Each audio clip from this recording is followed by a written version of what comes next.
مسلم شریف میں آگے الفاظ ہیں کہ سیدنا ابو ہریرہ کہتے ہیں کہ حضرت عمر فاروق رضی اللہ تعالیٰ عنہ مجھ سے کہا کرتے تھے کہ مجھے اپنی زندگی میں کبھی بھی نبی علیہ السلام کی طرف سے عمارت کا شوق پیدا نہیں ہوا.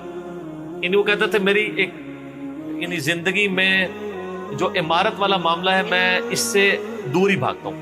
آپ کو پتا ہے نا حضرت ابوبکر کا بھی جب یہ مشورہ شروع کیا تو حضرت عمر نے سب سے پہلے کہا کہ جی مجھے تو ہم معافی رکھیں, باقیوں میں سے کوئی مشورہ کر لے, میں جو بھی مسلمان راضی ہو جائیں گے. حضرت ابوبکر نے بھی سب سے مشورہ کیا, حضرت عمر سے نہیں کیا. اور سب سے مشورہ کیا کیا کہ اس کو کر دوں, تو سب نے کہا ٹھیک ہے. جب اناؤنسمنٹ کی تو حضرت عمر نے کہا کہ ابھی آپ نے مجھ سے مشورہ, ان کا مجھے پتا تھا تم نے تو ماننا ہی نہیں ہے, بس اب اس کو مسلمانوں کے مشورے کو قبول کرو.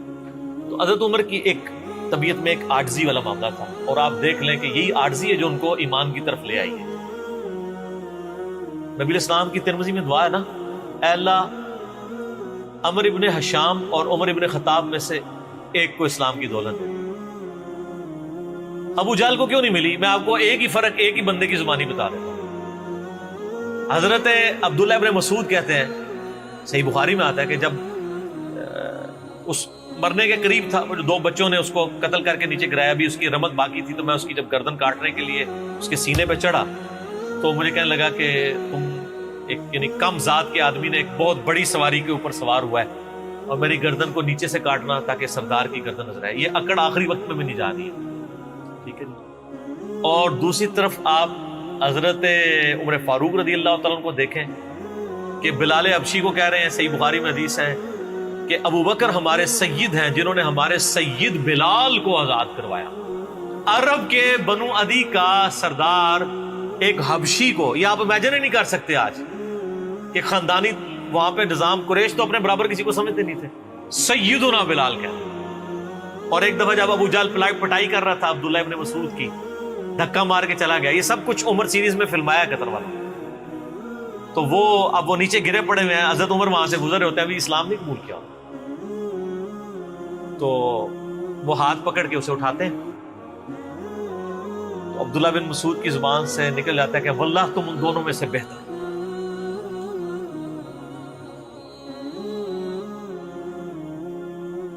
تو یعنی جو نبی علیہ السلام نے دو مانگے ہیں نا, ان میں سے تم بہتر, یعنی عاجزی ہے. یعنی ہے کافروں کی پارٹی میں اور میرے ساتھ بھی اس میں سلوک کر رہے ہیں, اور وہی ہوا, اللہ تعالیٰ نے ان کو قبول کر لیا. تو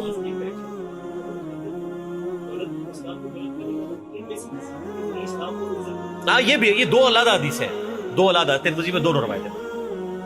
اچھا اب آپ دیکھیں کہ سیدنا عمر فاروق رضی اللہ تعالیٰ عنہ کہتے ہیں, حضرت ابو ہریرہ کہتے ہیں مسلم شریف کی اس حدیث میں کہ حضرت عمر مجھے کہا کرتے تھے مجھے پوری زندگی کبھی عمارت کا شوق نہیں ہوا سوائے اس دن کے کہ جس دن علی کو جھنڈا ملا. مجھے بھی خواہش تھی کہ کاش نبی علیہ السلام مجھے وہ جھنڈا دے. یہ حضرت علی کے لیے بہت بڑی فضیلت ہے اس حوالے سے کہ سیدنا عمر ان پر رشک کرتے تھے. باقی ایک سنن کبریٰ البیہقی میں من گھڑت روایت ہے کہ حضرت عمر کہا کرتے تھے, وہ جو ایک بڑی مشہور بیان کر رہے ہوتے ہیں کہ جی وہ ستاروں کے برابر کس کی نیکی ہیں. حضرت عائشہ نے پوچھا ان کا بھی تیرے باپ کی ہیں, تو حضرت عمر کی ہیں, تو پوچھا کہ میرے باپ کی, ان کا بھی, ان کی تو ایک نیکی جو ہے وہ غار ثور کی سب پہ بھاری ہے. اس حدیث کو شیخ البانی نے, شیخ زبیلی زئی صاحب نے, دونوں نے لکھا ہے یہ موضوع حدیث ہے, وضع کی گئی حدیث ہے, لیکن یہ ہمارے مسلمانوں کے بچے کو یاد ہے. جعلی حدیث ہے, ضعیف نہیں سر, گھڑی ہوئی حدیث ہے. اور جو مسلم شریف کی حدیث تھی وہ ہم نے آگے ایکسپلور کیا کہ حضرت عمر کہتے تھے مجھے علی پر رشک کہ مجھے وہ جھنڈا نہیں ملا اور علی کو ملا. دوسری طرف سیدنا علی بھی سیدنا عمر سے بڑی محبت کرتے تھے. ہاں,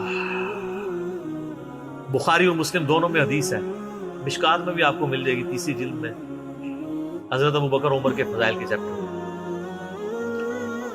عبداللہ ابن عباس کہتے ہیں کہ سیدنا عمر کی میت رکھی ہوئی تھی اور لوگ ان کی میت پہ رو رہے تھے اور اپنے اپنے انداز میں ان کے اوپر سلام پیش کر رہے تھے کہ آپ کی وجہ سے اللہ نے اسلام کو اتنا عروج دیا, رومن اور پرشین امپائر گر گئی, یرموک اور قادسیہ میں اللہ نے مسلمانوں کو فتوحات دی. اور کہتے ہیں اتنے میں ایک شخص میرے پیچھے آ کے کھڑا ہوا, کیونکہ میں بھی میت کے سامنے بیٹھا ہوا تھا, اس نے میرے کندھے کے اوپر آ کے یوں کونی رکھ لی. اور اس نے سیدنا عمر کی میت کو مخاطب کر کے کہا کہ اللہ تجھ پہ رحم کرے اے عمر ابن خطاب، میں نے اللہ کے محبوب صلی اللہ علیہ وآلہ وسلم سے بارہا سنا تھا کہ میں ابو بکر اور عمر فلاں جگہ گئے، میں ابو بکر اور عمر داخل ہوئے، میں ابو بکر اور عمر نکلے، مجھے امید تھی کہ تم اپنے ان دو ساتھیوں کے ساتھ جا کے ملو گے۔ کون سے دو ساتھی؟ سیدنا ابو بکر اور سیدنا محمد رسول اللہ صلی اللہ علیہ وآلہ وسلم۔ اور اللہ کی قسم اس روئے ارض پہ تم وہ شخص تھے کہ مجھے خواہش ہے کہ میں تمہارے اعمال کے ساتھ اللہ کے حضور پیش ہوں۔ ظاہر ہے اتنا بڑا عروج سر، انسانی تاریخ کا سب سے بڑا ریولوشن نبی علیہ السلام کا، اس کی ایپیکس سیدنا عمر کے دور میں ہوئی ہے، اور یہ اللہ کا معجزہ ہے۔ نبی علیہ السلام کی مبارک زندگی میں انقلاب آتا نا تو اس طرح کے تو بہت لیڈر پہلے بھی آئے تھے جنہوں نے اپنی زندگیوں میں انقلاب لے کے آئے تھے۔ یہ معجزہ یہ تھا کہ وہ شخص دنیا سے چلا گیا، ہزاروں اس کے ماننے والے مرتد ہو گئے عرب قبائل، اور چند مخلص ساتھی ساتھ ہیں، اس کے باوجود اللہ نے رومن اور پرشین امپائر الٹوا دیے۔ کتنا بڑا معجزہ ہے۔ اگر نبی علیہ السلام اپنی مبارک زندگی میں کر جاتے، وہ تو اسکندر اعظم بھی کر گیا، بعد میں چنگیز خان نے بھی کیا، بڑے بڑے لیڈر آئے۔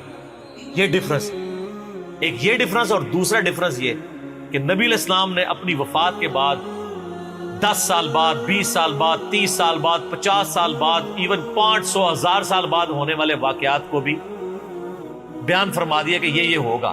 آج تو ہم تاریخ میں دیکھ سکتے ہیں کہ وہ سب کچھ ہوا ہے۔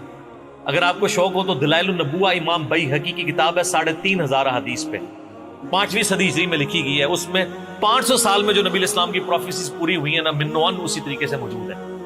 بخاری مسلم میں جو حدیثیں ہیں تاتاریوں سے جنگوں والی، وہ اس وقت تک نہیں ہوئی تھی، حدیثیں تو پہلے سے موجود تھی، آج تو ہم ان کو بھی درست مان رہے ہیں۔ ٹھیک ہے، نبی علیہ السلام نے پریڈکشن کی تھی کہ ان قریب کیسر روم ختم ہوگا، قیامت تک کوئی کیسر نہیں ہوگا، بخاری مسلم کی حدیث ہے، اور دیکھ لیں قیامت تک کوئی کیسر نہیں ہوا۔ ان قریب پرشین امپائر ختم ہوگی اور قیامت تک کوئی کسرا نہیں ہوگا۔ آج دیکھ لیں 1400 سال ہو گئے ہیں سر۔ یہ اسی طریقے سے ہے کہ میں کہوں کہ ان قریب امریکہ اور رشیا ختم ہو جائیں گے ود ان فیو ایئرس، اور قیامت تک کبھی ان کو پاورز نہیں ملیں گی جو کہ ابھی پاور ہیں اور جن کی صدیوں سے چل رہی ہیں، اور وہ پھر پاور بھی ان لوگوں کے ہاتھوں ہوئی ہے کہ جن کے پاس اسلحہ بھی نہیں تھا ان کے سے لڑنے کے لیے، مین پاور بھی نہیں تھی ان کے لیول کی، الٹوا دی اللہ تعالیٰ نے۔ تو سیدنا علی نے کہا کہ یعنی ابن عباس کہتے ہیں کہ حضرت عمر فاروق رضی اللہ تعالیٰ عنہ کی میت پہ یعنی یہ کلام وہ جو شخص میرے یعنی کندھے پہ کونی رکھ کے کر رہا تھا نا، تو میں نے جب اس کو مڑ کے دیکھا تو وہ علی بن ابی طالب تھے جو سیدنا عمر کے بارے میں یہ کلمات کہتے تھے۔ تو یعنی ان لوگوں کی للہیت تھی کہ وہ تعریف کیا کرتے تھے، کوئی آر محسوس نہیں کیا کرتے۔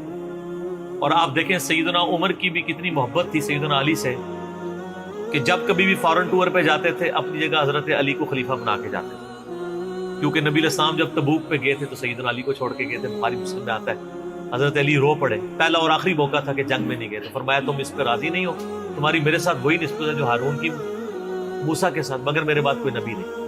تو حضرت عمر اس سنت میں عمل کرتے تھے، جب بھی وہ جاتے تھے، جب بیت المقدس فتح ہوا چابیوں کے لیے انہوں نے بلایا، سیدنا علی کو اپنی جگہ چھوڑ کے گئے، اس سنت پہ عمل کیا کرتے۔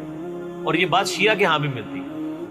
میری ایک شیعہ عالم کے ساتھ ایک دفعہ بحث ہوئی 2011-12 کی بات، تو مجھے کہنے لگے کہ حضرت عمر جو ہے نا حضرت علی کو خلیفہ بنانے میں مخلص نہیں تھے، اسی لیے انہوں نے 6 رکنی کمیٹی بنائی، ان کو چاہیے تھا ڈائریکٹ حضرت عمر حضرت علی کو نامزد کرتے۔ تو میں نے کہا اس کے پیچھے ریزن کیا ہے، وہ تو حضرت عمر نے خود بتائی ہے، بخاری مسلم دونوں میں حدیث ہے۔ ابن عمر کہتے ہیں جب حضرت عمر کو زخم لگا اور اب ہمیں یقین ہو گیا کہ وہ جانور نہیں ہوں گے، کھاتے تھے تو انتڑیاں کٹ چکی تھی، یہیں سے وہ سب کچھ نکل جاتا تھا، تو ہم نے عرض کیا کہ اپنا خلیفہ کسی کو نامزد کر دیں۔ تو انہوں نے کہا اگر میں اپنا خلیفہ کسی کو نامزد کرتا ہوں تو میں اس کی سنت پہ عمل کرتا ہوں جو مجھ سے بہتر ہے، ابو بکر، اور اگر میں نہیں کرتا تو میں اس کی سنت پہ عمل کروں گا جو ان سے بھی بہتر ہے، یعنی رسول اللہ صلی اللہ علیہ وسلم۔ ابن عمر کہتے ہیں جب میں نے حضرت عمر کی یہ بات سنی نا تو مجھے سمجھ آ گئی کہ اب حضرت عمر کسی کو نہیں بنائیں گے، کیونکہ وہ ہمیشہ ہر معاملے میں نبی علیہ السلام کی سنت کو پرائورٹی دیتے تھے. اور وہی ہوا کہ انہوں نے کہا کہ میں 6 رکنی کمیٹی بنا رہا ہوں. بخاری کے اور مسلم کے الفاظ ہیں کہ میں اپنے بعد اس امر خلافت میں ان 6 بندوں سے زیادہ کسی کو اہل نہیں سمجھتا جن سے رسول اللہ صلی اللہ علیہ وآلہ وسلم اپنی وفات تک راضی رہے. اور فرمایا علی، عثمان، طلحہ، زبیر، عبد الرحمن بن عوف، سعد ابن ابی وقاص. اچھا یہ کون ہے؟ عشرہ مبشرہ ہیں. عشرہ مبشرہ میں سے یہ 6 بندے باقی تھے اور ایک 7واں بھی تھا. اس کا نام اس نے لیا کہ ان کا بہنوئی تھا، سعید ابن زید. وہ تو معاویہ کے دور میں جا کے فوت ہوئے ہیں نا. سعید ابن زید تو بہت بعد میں فوت ہوئے. اور اسی بخاری میں الفاظ ہیں کہ عبداللہ بن عمر کو مشورے میں ضرور شامل کرنا لیکن اس کو کوئی خلیفہ نہ چنے. اور کہا کہ سعد ابن ابی وقاص پہ اگر تم متفق ہو جاؤ تو اسے خلیفہ چن لینا، اور میری اس بات کو دلیل نہ بنانا کہ میں نے اسے معزول کیا تھا پرشین امپائر کی گورنری سے. کہیں ایسا نہ ہو کہ تم اس پہ متفق اور کہو کہ اس کو تو عمر نے اتارا ہوا تھا، اینو تے رہن دو. اس باسٹ ایف لگ گئی ہے.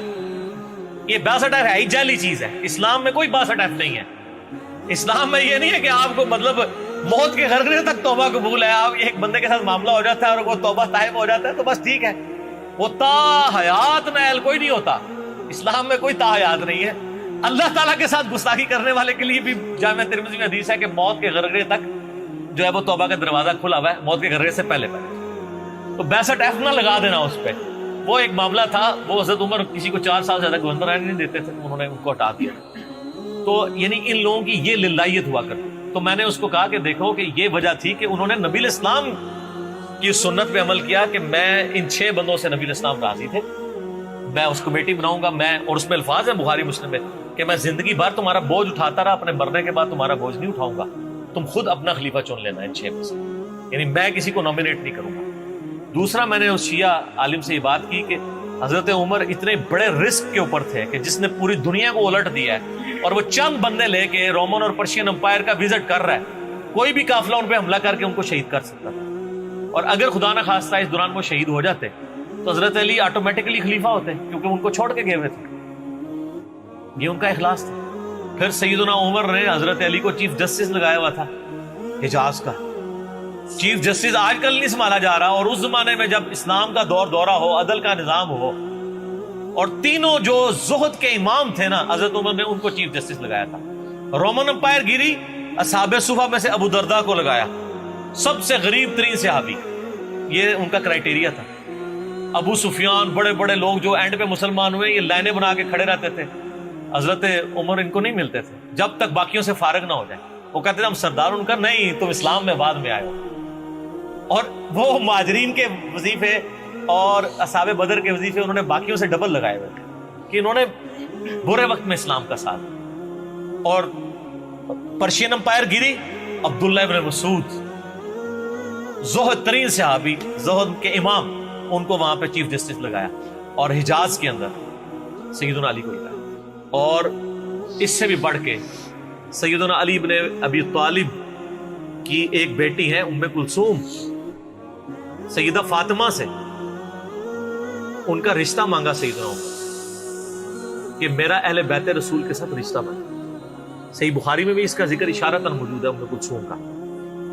شیعہ اور سنی دونوں کے ہاں ان کی کتابیں تو مانتی ہیں، بابے نہ مانے تو الگ بات ہے. کتابوں میں موجود ہے کہ سیدنا عمر فاروق کی بیوی تھی ام کلثوم، اور سلام اللہ علیہا. اس کی وجہ سے یعنی انہوں نے ایک فخر محسوس کیا کہ میرا اہل بیت کے ساتھ ایک رشتہ داری والا معاملہ ہوتا ہے.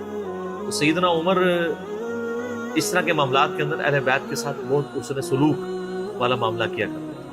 اگرچہ ان کی طبیعت میں سختی ضرور تھی لیکن جو دین کے معاملے میں تھی وہ ساری سختی اپنی ذات کے معاملے میں نہیں ہوا کرتی. صحیح مسلم میں ایک حدیث ہے، اسی پہ میں کنکلوڈ کرتا ہوں کہ سیدنا عمر نے ایک خواب دیکھا کہ مجھے ایک مرغے نے خواب میں ٹھونگے ماری. انہوں نے پھر اگلے دن خطبہ دیا. انہوں نے کہا کہ میں نے خواب میں دیکھا ہے کہ اس طرح مجھے ایک مرغ نے چونچے ماری ہیں خواب کے اندر. میں نے اس کی تعبیر یہ کی ہے کہ عنقریب مجھے قتل کر دیا، اور اگر بائی چانس اچانک میں مار دیا جاؤں، یہ تو کسی کو نہیں پتا تھا کہ وہ ایک تقریباً 3-4 دن تک زخمی حالت میں ہوش میں رہیں گے. اچانک بھی تو مر سکتے تھے اگر گردن اتر جاتی.